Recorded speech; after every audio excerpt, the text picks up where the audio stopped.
Shalom dan selamat hari Minggu Bapak Ibu Saudara yang berkati Tuhan. Apa kabarnya hari ini? Saya percaya dimanapun saat ini kita berada semuanya kabarnya penuh sukacita dan diberkati Tuhan.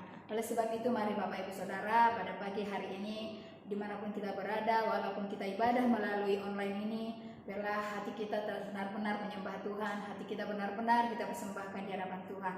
Mari Ibu Bapak Ibu Saudara, sebelum kita menaikkan penyembahan kita satukan hati kita berdoa. Bapa yang baik, Bapa yang di dalam surga, Bapa yang kami sembah di dalam nama Yesus Kristus. Kami sangat bersyukur Tuhan buat pagi hari ini di mana kesempatan demi kesempatan Tuhan berikan kepada kami Bapa, untuk kami boleh menaikkan setiap syukur kami di hadapan-Mu Bapa yang baik. Dimanapun kami saat ini Bapa berada, walaupun kami ibadah melalui ibadah online ini Tuhan, biarlah penyertaan-Mu sempurna dalam hidup kami, kuasa-Mu terus nyata dalam hidup kami Tuhan. Roh Kudus-Mu ada bagi setiap kami dan kami percaya Tuhan, di mana kami berada Tuhan, Engkau ada di sana Bapa yang baik. Oleh sebab itu Bapa, kami serahkan ibadah kami ini ke dalam Tuhan pengasihan-Mu. Biar Tuhan ambil alih dari awal pertengahan hingga akhirnya Tuhan. Biar Roh Kudus-Mu yang berkuasa dalam kehidupan kami Bapa. Terima kasih Tuhan, terima kasih Roh Kudus, terpujilah nama-Mu. Hanya di dalam nama Yesus kami berdoa ucap syukur, haleluya, amin. Bapak Ibu Saudara, kita pujian kita kepada Tuhan, kita katakan kekuatan di jiwaku. Kekuatan di jiwaku, ketenangan di batinku, ada dalam hadirat-Mu Tuhan. Ada dalam hadirat-Mu, ku menyembah-Mu, tersungkurku.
Tuhan berkuasa, hadirat-Mu yang luar biasa kami rasakan pada pagi hari ini Bapa. Dan kami akan menaikkan setiap puji-pujian kami Tuhan. Kami percaya Engkau lebih lagi bertata di setiap pujian kami. Hanya di dalam nama Yesus kami berdoa dan syukur. Haleluya. Amin. Bapak Ibu Saudara, saya percaya kita semuanya bersukacita pada pagi hari ini. Oleh sebab itu mari kita bawa pujian kita kepada Tuhan. Kita katakan tak pernah ragu. Haleluya. Mari Bapak Ibu Saudara yang di rumah, mari kita semua bertepuk tangan di dalam Tuhan. Tak pernah ragu akan kesetiaan-Mu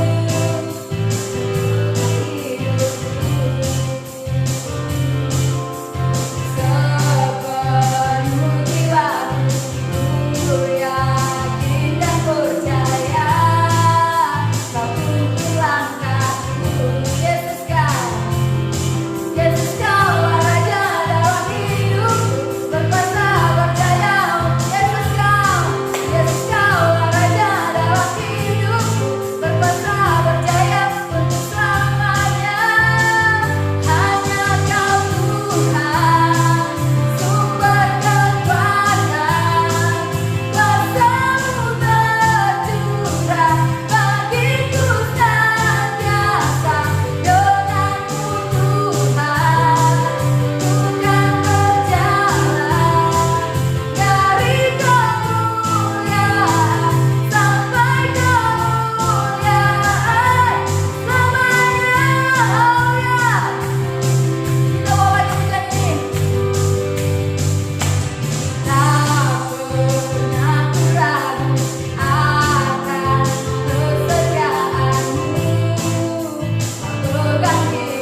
dipenuhi oleh Roh Kudus Tuhan pada pagi hari ini. Sebab itu mari kembali kita satukan hati kita akan menyiapkan hati kita untuk mendengarkan firman Tuhan. Sebelum itu mari kita satukan hati kita berdoa. Sungguh kami sangat bersyukur Tuhan buat kesempatan ini Bapa yang luar biasa Engkau berikan kepada setiap kami Tuhan. Dan tiba saatnya kami akan mendengarkan sebagian daripada firman-Mu. Berkati firman-Mu yang akan kami dengarkan Tuhan. Bahkan berkati hamba-Mu yang akan menyampaikan firman-Mu. Hikmat yang daripada Engkau, kekudusan menjadi milik hamba-Mu Tuhan. Biar firman-Mu benar-benar tersampaikan kepada setiap kami jemaat-Mu yang mendengarkannya Tuhan. Bahkan kepada setiap kami jemaat-Mu, berikan kepada kami hati yang konsentrasi, hati yang mau menerima firman-Mu Tuhan. Biar firman-Mu Bapa tidak lalu begitu saja, namun bertumbuh, berbuah dan berakar dalam kehidupan kami Bapa. Terima kasih Tuhan, terpujilah nama-Mu di dalam nama Yesus. Kami berdoa dan syukur, haleluya. Amin. Kita bawa pujian kita kepada Tuhan, kita katakan, ku yakin saat Kau berfirman. Haleluya.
kasih oleh Tuhan, jemaat Tuhan yang dipelihara dengan sempurna karena telah ditebus dengan darahnya yang mahal. Saya percaya sampai hari ini kita semua dalam keadaan yang baik. Ya, baik kata firman Tuhan, segala sesuatu mendatangkan kebaikan. Kalau baik ukuran manusia tentu berbeda. Baik buat saya belum tentu baik buat Bapak Ibu. Buat Bapak Ibu itu baik belum tentu juga buat saya baik. Jadi kita pakai satu standar yang baik menurut Tuhan. Kadang-kadang pahit itu baik buat kita. Tuhan izinkan ini semua terjadi supaya memproses kita. Karena di kitab Yakobus dikatakan, anggaplah sebagai satu kebahagiaan jika kamu jatuh dalam berbagai pencobaan. Karena untuk membuat kita jadi mature, menjadi dewasa dalam Tuhan, supaya kita tidak kekurangan apapun, kata firman Tuhan. Haleluya, puji Tuhan. Semua baik, semua baik. Ya, ada pujian berkata semua baik, semua baik. Apa yang telah kau perbuat di dalam hidupku semua baik. Puji Tuhan. Nah, pada hari ini kita akan belajar tentang karakter tokoh. Ya, kita belajar dari karakter tokoh di dalam Alkitab. Nah, di masa-masa sulit kita perlu belajar bagaimana menghadapinya. Seri khotbah kita berapa waktu ini belajar tentang hal itu, ya, dengan tema-tema yang berbeda tiap kali kita belajar, tapi goalnya sama. Ya, bagaimana kita mempersepsi persoalan di hadapan kita. Nah, baik, sebelum kita lanjutkan dengan firman Tuhan, kita mau puji Tuhan dulu. Ya, kita bicara tentang kasih dan kesetiaan Tuhan, dan kita juga harus bicara tentang kesetiaan kita di hadapan Tuhan. Haleluya. Ini pujian sering kita naikkan dalam ibadah-ibadah kita,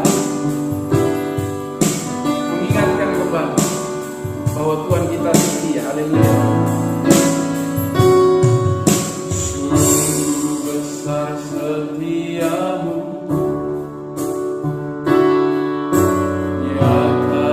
sepanjang hidupku, darahmu telah layakkan kehidupanmu.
sebenarnya pujian yang menunjukkan komitmen kita, ya, komitmen kita di hadapan Tuhan. Kita mau seperti Tuhan setia, kita mau juga belajar untuk setia dan mau meninggikan Tuhan di atas segalanya. Nah, ini yang mau kita belajar pada hari ini, ya. Baik. Rasul Paulus menuliskan surat kepada anak rohaninya, Timotius. Di dalam 2 Timotius pasal 2 ayat 11 sampai dengan ayatnya yang ke-13, benarlah perkataan ini, jika kita mati dengan dia, kita pun akan hidup dengan dia, equal, sebanding.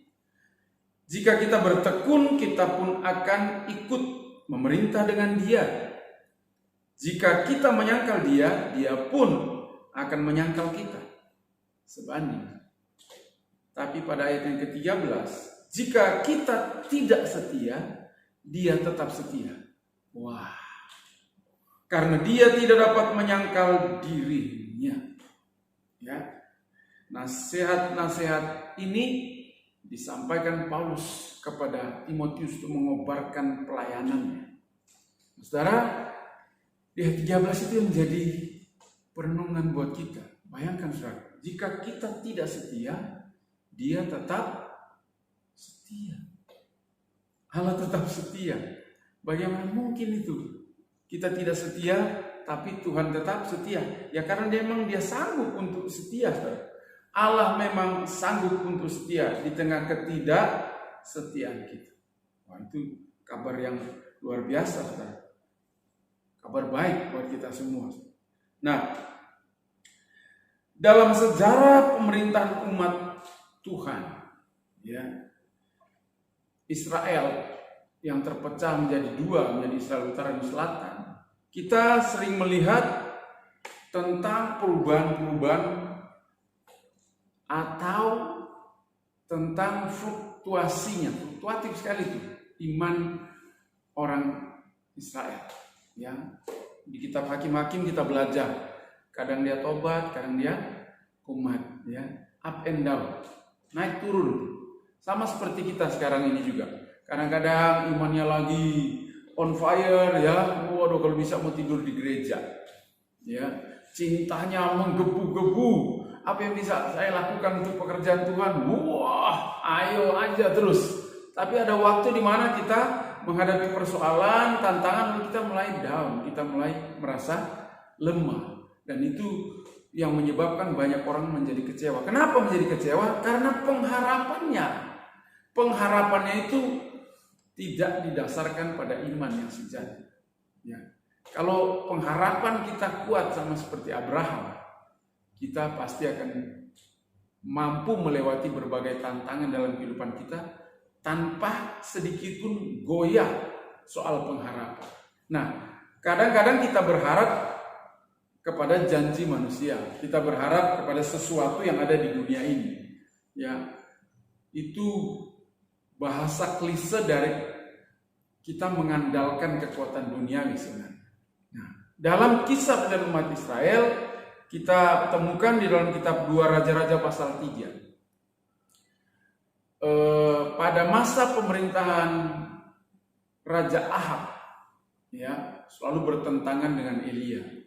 Ya, kita ingat istrinya Ahab bernama siapa namanya? Isabel, ya. Namanya Isabel, ya. Bukan, jangan dipotong seperti tadi nanti jadi orang Indonesia itu Isabel, ya, bukan. Namanya Isabel, bukan Isabella, ya. Isabel, ya. Raja Ahab dikenal raja yang takut istri. Ini rajanya luar biasa ini.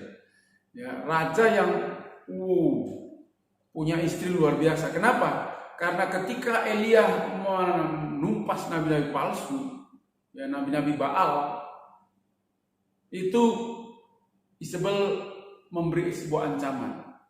Besok sama seperti waktu ini ketika dia dapat laporan, kalau Elia tidak mati sama seperti nabi-nabi yang sudah dia bunuh, wah, jangan sebut saya Isabel. Waduh, Elia yang habis pancung itu ratusan nabi-nabi itu bisa ketakutan terhadap satu orang perempuan. Roh Isabel ini bahaya sekali sekarang. Wah, ini kalau istri di rumah seperti Isabel, wah suaminya, kacau. Bahaya kan ya. Ngeri sekali. Elia lari. Dan singkatnya terjadi peralihan. Raja meninggal, Elia juga mangkat. Ya. Ahab kemudian mewariskan kerajaannya kepada anaknya. Nah, di dalam pemerintahan spiritual, Elia kemudian diangkat oleh Tuhan, lalu pelayanannya diteruskan oleh Elisa. Nah, pada masa Elisa jadi nabi, terjadilah peristiwa di dalam kitab 2 Raja-Raja pasal 3 ayat 1 sampai 1 pasal itu yang bercerita tentang 3 tokoh di situ. 3 tokoh di situ adalah Raja Israel, Raja Yehuda, dan Raja Edom. Ketika masa Ahab, Edom itu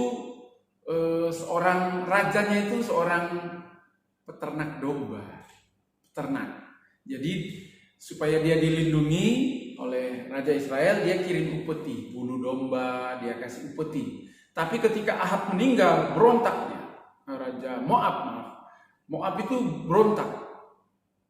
Dia berontak terhadap Raja Moab itu berontak terhadap Israel. Nah, menghadapi pemberontakan ini, Yoram anak Ahab ya, yang saat itu memerintah sebagai Raja Israel, kemudian berpikir untuk mengajak teman. Ikuti baik-baik saudara kisah ini. Dia mengajak Raja Israel dan Yehuda ini sekarang berteman baik, walaupun mereka pecah kerajaannya, tapi mereka berteman baik ini sekarang.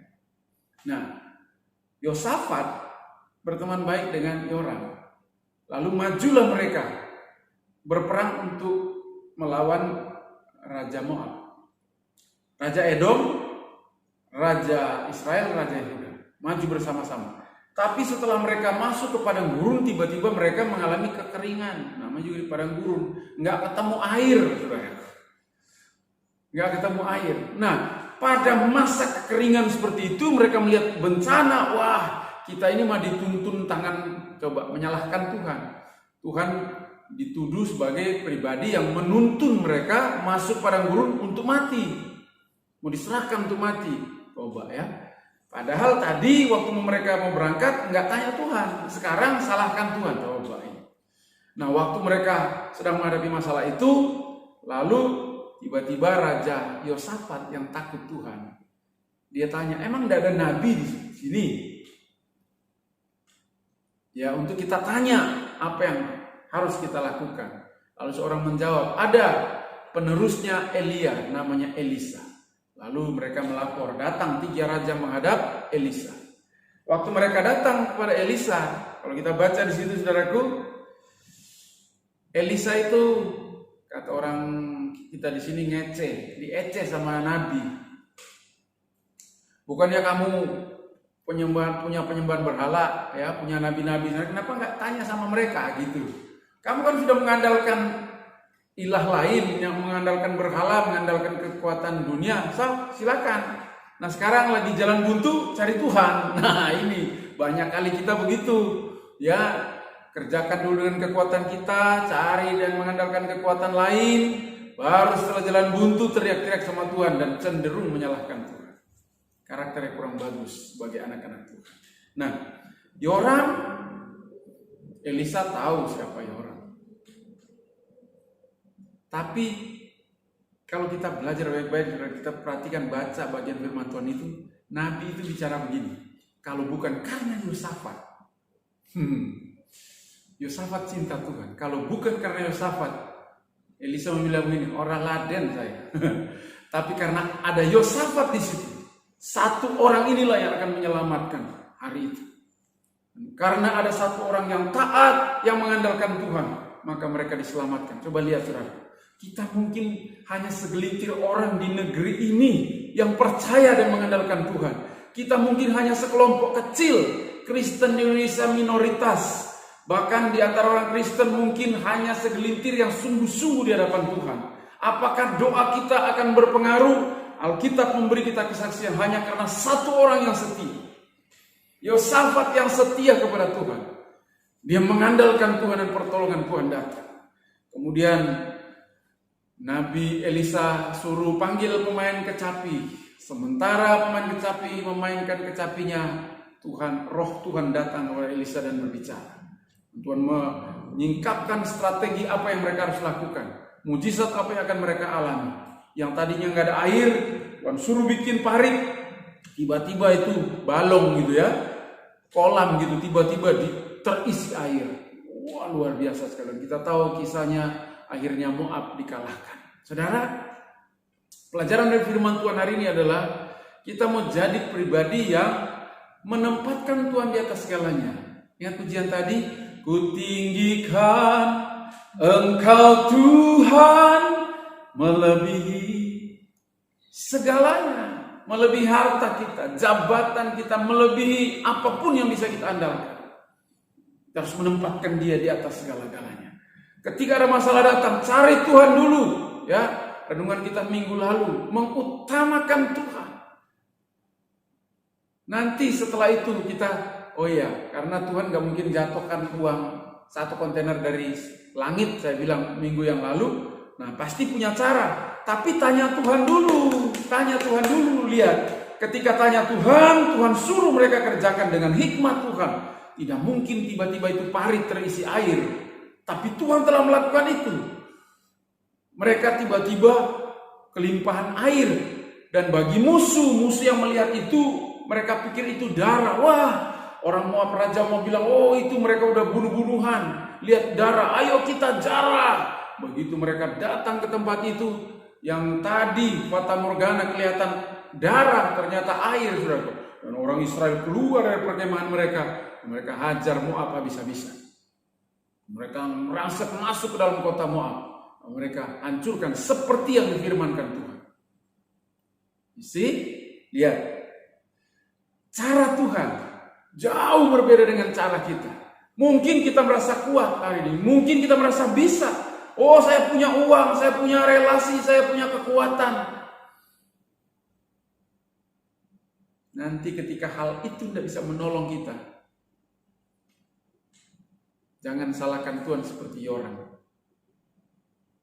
Mereka maju sendiri, tiba-tiba bilang Tuhan yang menyuruh mereka, Tuhan yang mengarahkan, Tuhan yang mau menyerahkan mereka. Wow.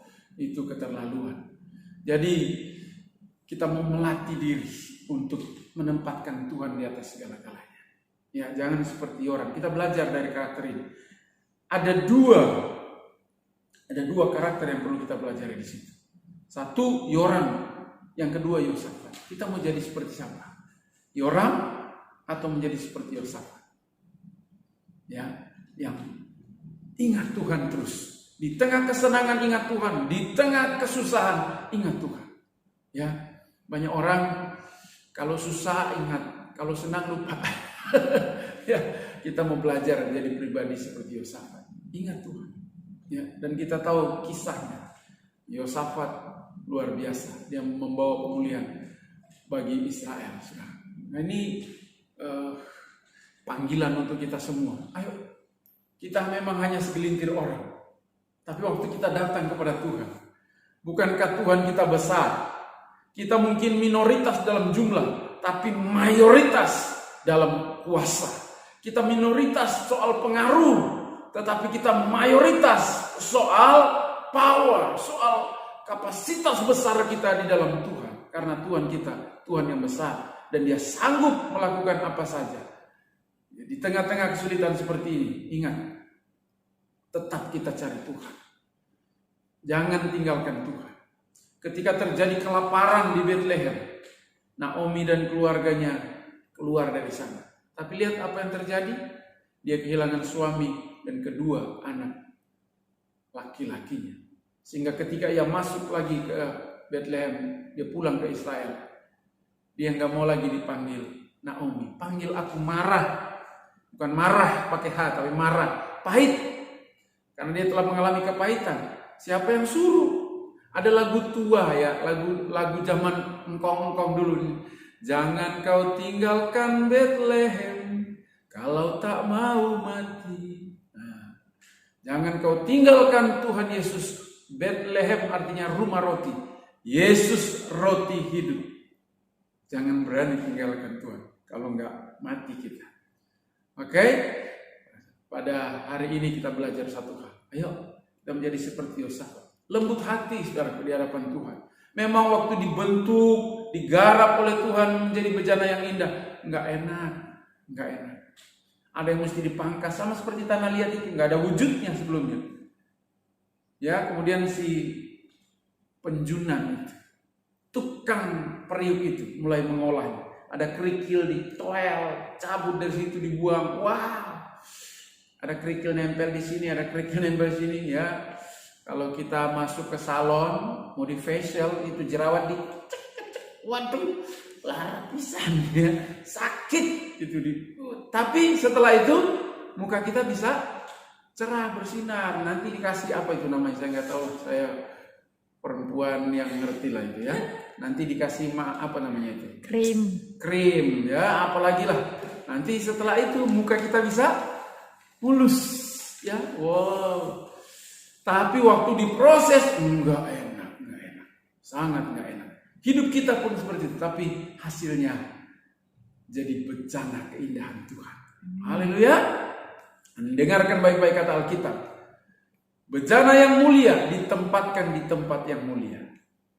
Bejana kita ini, hidup kita ini, usahakan supaya mendapatkan tempat di tempat yang mulia. Bukan di comberan, bukan di emperan, tapi di tempat yang mulia.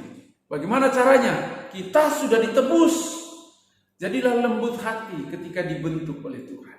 Ya, pembentukan itu bisa dari pasangan kita, dari orang tua kita, dari anak kita, dari siapapun orang-orang di sekeliling kita. Kemarin setelah mendistribusikan bantuan untuk saudara-saudara kita yang sedang kesulitan, ada seorang anak Tuhan yang tergerak untuk memberikan persembahan kasihnya dalam bentuk paket sembako. Kita kasih kepada mereka yang bisa layak untuk menerima persembahan diakonia. Pas pulang di tengah jalan, saudaraku, tepat di depan Bank BNI Cipancus itu, ada orang tiba-tiba nyebrang, lalu dia berhenti di tengah jalan dan dia putar-putar di tengah jalan, saudara. Saya sempat turun dari mobil, aduh ini orang, mau apa kamu? Saya bilang, kamu apa nih? Nggak taunya dia mabok, lalu dia kasih signal, saudara. Minta makan, saudara. Aduh, rasanya gemes sebagai manusia. Ya, aduh itu bapak-bapak, aduh saya sudah sempat turun dari mobil, saya buka kaca, ini ada apa ini, saya gitu, baru ingat, oh iya, saya pendeta, menjadi pendekar lagi, saudara. Ya, itu bentukan, saudara, ada aja, macam-macam, ya, tapi Tuhan izinkan itu, menggarap kita, supaya jadi bejana yang indah di hadapan Tuhan. Haleluya. Saya bergumul, saudara, jangan pikir yang bicara ini sudah mulus begitu saja. Enggak. Nanti setelah akhir perjalanan hidup, semua akan diukur, semua akan dinilai oleh Tuhan. Ayo, saya mengajak kita sama-sama berjuang melewati jalan yang sempit. Alkitab bilang, lebarlah jalan menuju kepada kebinasaan, sempit menuju kepada kehidupan. Dan ada catatan di bawah, hanya sedikit orang yang mau. Karena memang kalau susah, nggak ada yang mau susah. Ya, tapi tadi itu, kadang-kadang Tuhan izinkan itu kita ngelewatin, susah, saudara, memang. Jadi anak Tuhan itu digarap, sama seperti bangsawan, nggak boleh sembarangan. Ya, anak kerajaan, nggak main sembarangan. Jalan aja diatur, dandanannya diatur, bajunya diatur, makan pun diatur, pakai selampe, ya, ribet. Tapi anak raja, ya, anak raja, saking tertibnya di kerajaan sampai ada satu anggota kerajaan Inggris, anaknya Pangeran Charles itu melepaskan jabatannya dari keluarga kerajaan. Dia mau jadi rakyat biasa saja, gagal dia. Saya bilang kepada saudara saya, jangan sampai kita keluar dari situ. Kalau lepas dari kerajaan Inggris jadi rakyat jelata, bisa jadi orang bos juga bisa. Tapi lepas dari kerajaan sorga, mati kita. Nggak ada yang enak, sengsara. Jadi saya berdoa kita mengandalkan Tuhan. Haleluya. Percayalah, Tuhan tetap setia. Kita sudah baca firman Tuhan. Jika kita tidak setia, Dia tetap setia. Terlalu kita kalau nggak setia. Ya, kita mau tetap setia di hadapan Tuhan. Setia mengandalkan Tuhan. Setia beribadah kepada Tuhan. Setia memuji. Setia dalam hal-hal yang Tuhan inginkan kita lakukan. Dan saya percaya kita semua diberkati oleh Tuhan. Kiranya kekuatan, penghiburan Roh Kudus dan supply dari kerajaan surga terus mengalir dalam kehidupan kita. Tetap mengandalkan Tuhan, tetap percaya, tetap jaga kesehatan. Tuhan memberkati kita semua. Haleluya. Amin. Tundukkan kepala, kita berdoa. Bapa di surga, kami bersyukur kepada-Mu ya Tuhan. Tuhan mengingatkan kami kembali bahwa kami harus tetap mengandalkan Engkau. Ada ancaman yang serius ketika kami meninggalkan jalan Tuhan. Terpujilah Engkau ya Tuhan, Bapa yang baik yang mengasihi kami. Kiranya Roh Kudus-Mu tetap beri kami kekuatan dan hikmat menjalani hari-hari kami. Hamba berdoa buat anak-anakku yang sedang bergumul dalam pergumulan-pergumulan mereka. Tuhan yang melepaskan mereka, memberi kekuatan. Yang lemah Tuhan hiburkan, kuatkan. Mereka yang sedang dalam keadaan sakit, yang berdoa dalam nama Yesus Tuhan, jamah oleh bilur-bilur Tuhan Yesus Tuhan, sembuhkan. Sehingga anak-anak boleh bersaksi bagi kemuliaan nama Tuhan. Berkati usaha, rumah tangga, dan semua aktivitas anak-anak yang berkenan di hadapan-Mu ya Tuhan. Terima kasih Bapa, kami bersyukur sebab Engkau baik. Untuk bangsa dan negara kami ya Tuhan, kami berdoa Tuhan pulihkan, Tuhan selamatkan negeri kami. Kami percaya Tuhan anugerahkan hikmat buat pemimpin negeri ini untuk dapat keluar dari krisis yang sedang mendera negeri kami. Kami percaya selalu ada jalan keluar saat kami berseru kepada-Mu ya Tuhan. Kami percaya anak-anak-Mu yang berdoa dengan sungguh hati sampai ke hadirat-Mu ya Tuhan. Dan setiap doanya didengar, dijawab oleh Tuhan sendiri. Terima kasih Bapa di surga. Terima kasih buat anak-anak-Mu yang sedang mengalami sakit, yang sedang ada di rumah sakit. Mereka sedang bergumul dengan kebutuhan-kebutuhan yang harus dicukupkan. Percaya Engkau Bapa yang baik bagi kami semua ya Tuhan. Dan bila hujan keselamatan pertobatan dicurahkan atas negeri ini ya Tuhan. Terima kasih Bapa, mohon ampun atas dosa dan pelanggaran kami. Kami alaskan doa kami dalam nama Tuhan Yesus Kristus. Haleluya. Amin. Amin. Puji Tuhan. Tuhan berkati kita semua. Nah sekarang angkatlah tanganmu, arahkan imanmu kepada Tuhan. Dan terimalah berkat, yaitu damai sejahtera yang melimpah-limpah, melampaui segala akal yang dianugerahkan Bapa dari tahta kudusnya. Keselamatan oleh kasih karunia di dalam Tuhan Yesus Kristus, serta kekuatan, penghiburan tuntunan, urapan baru Roh Kudus, kiranya memberkati dan menyertai engkau, mulai sekarang ini sampai selama-lamanya. Kami terima seluruh penuh berkat di dalam nama Bapa, Putra, dan Roh Kudus, dalam nama Tuhan Yesus Kristus. Haleluya. Sekali lagi tetap semangat. Selamat hari Minggu. Beraktivitas, tetap jaga kesehatan. Tuhan berkati kita semua. Shalom.